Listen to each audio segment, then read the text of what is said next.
As the market continues to shift, we already talked about working on another video. We talked about working with unrepresented buyers.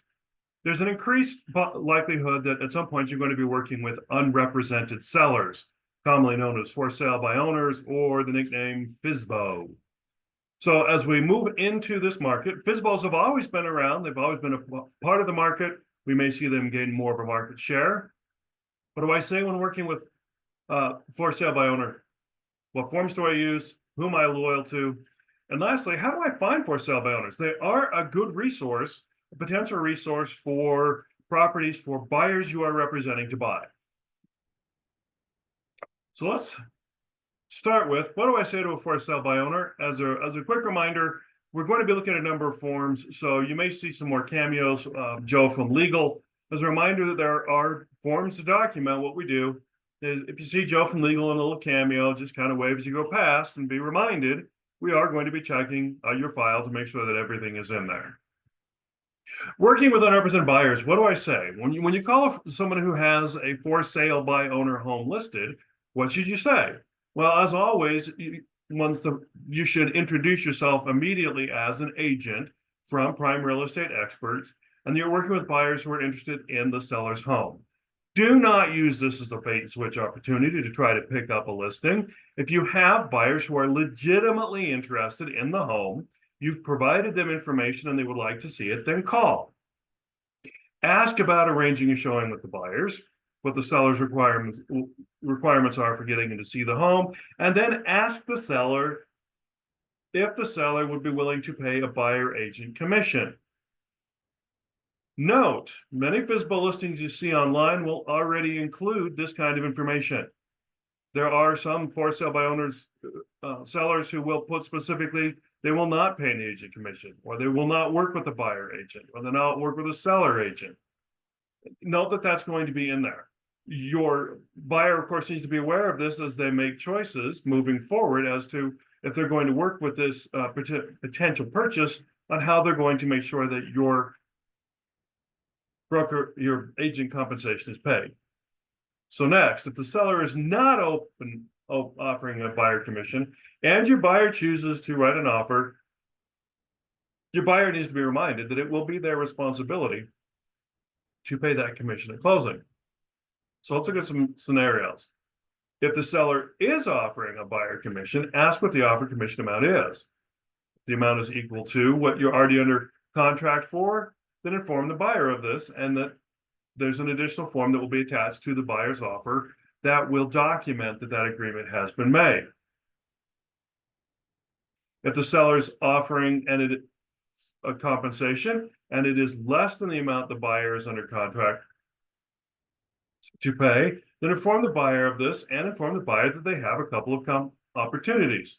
And this is the same as if they're working with a regular listing on the MLS, which has been addressed in other videos, but you can either accept that as the full amount, or the buyer will be required to pay any deficit at closing, or the buyer can request in their absence that the seller pay additional commission to cover that deficit.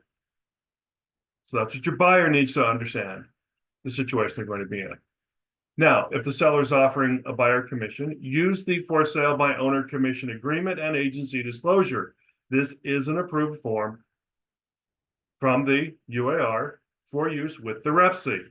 If the seller is not offering a buyer commission and your buyer chooses to negotiate with the seller, then use the REPC paragraph 4.3 E and F.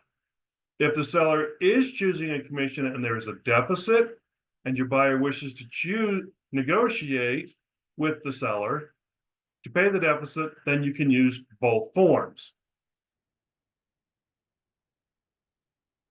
So for example, this is the commission agreement.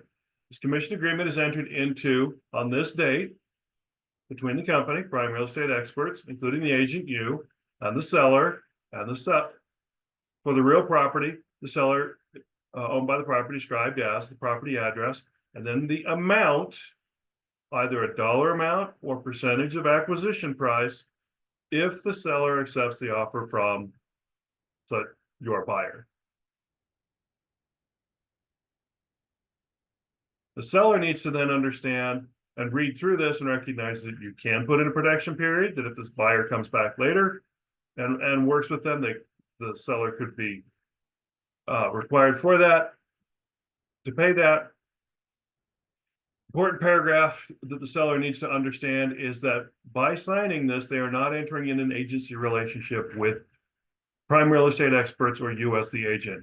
Your agency relationship exists with your buyer, and any steps you take to assist the seller are taken from the perspective of assisting the buyer, and you do not have an agency relationship, and you do not have any responsibility to help sell the home to somebody else. The rest of this is boilerplate, same as any of the contract about professional advice, dispute resolution, attorney's fees. Please note then at the end, you need to make sure that it is signed by the agent and by the seller, and make sure the company name is in there again.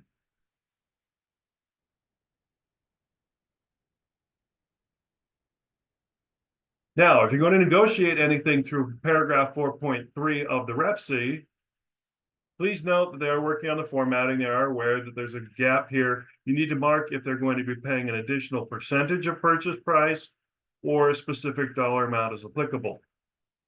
Now, a shortcut could be to simply use paragraph 4.3 and put the full amount being offered, and you could forego using that additional form. It's up to your buyer.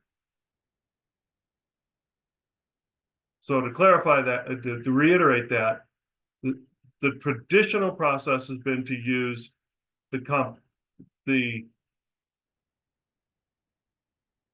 for sale by owner commission agreement and agency disclosure. That's placed in front of the offer if the agent or if the seller is already offering some kind of compensation. If there's going to be any negotiation about that compensation, it can now occur in the REPC in paragraph 4.3 E1. Now, who are you loyal to? As was mentioned before, your loyalty remains with your buyer. You may assist the seller without creating any agency agreement with, as stated in paragraph 5, the seller further acknowledges and agrees that all actions of the company and the agent, even those that assist the seller in performing or completing any of the seller's contractual or legal obligations, are intended for the benefit of the buyer exclusively. So if we start nagging about contracts and forms that need to be returned, such as lead-based paint, property condition disclosures, title, all of those processes, we are assisting our buyer, not the seller. So some common transaction requirements for sale by owners the sellers may not be familiar with handling: title reports, lead-based paint disclosures, as we negotiate due diligence items, arranging for and completing settlement. Our buyers need to understand that these difficulties could easily arise while working with a for sale by owner because the owner is not familiar with it. So be prepared in advance that there could be some difficulties as we go through this. So they're out there. How do we find for sale by owner properties? There are a variety of websites available. Homes.ksl.com is probably the most commonly used here in the Utah market. FSBO.com,